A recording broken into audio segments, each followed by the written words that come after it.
Graças a paz a todos. Amém. Ele estava só.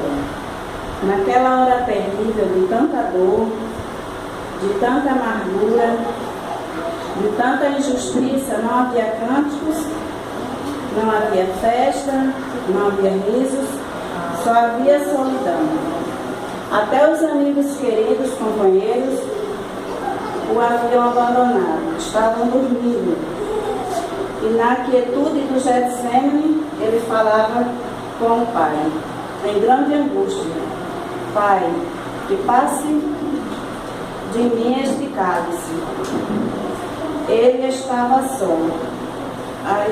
As lágrimas corriam nos seus olhos que olharam com amor para os pobres seres humanos, sofrendo do corpo e da alma, olhos que se enevoaram de tristeza, a olhar para Jerusalém, a cidade que ele amava, mas que destruiu os profetas.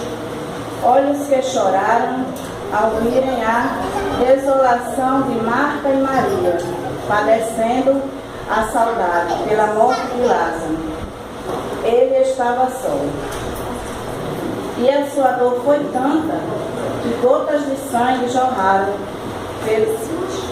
do seu corpo que foi pregado no madeiro, corpo que por amor sofreu a morte. Pai, se possível, mais seja feita a tua vontade, não a minha.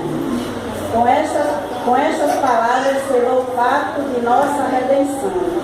E na hora da cruz, sob o peso dos nossos pecados, abandonado pelo próprio Pai, ele estava no céu.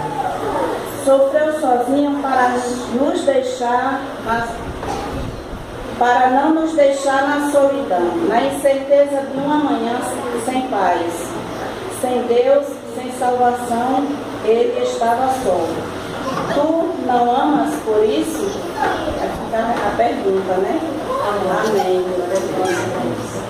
Aleluia.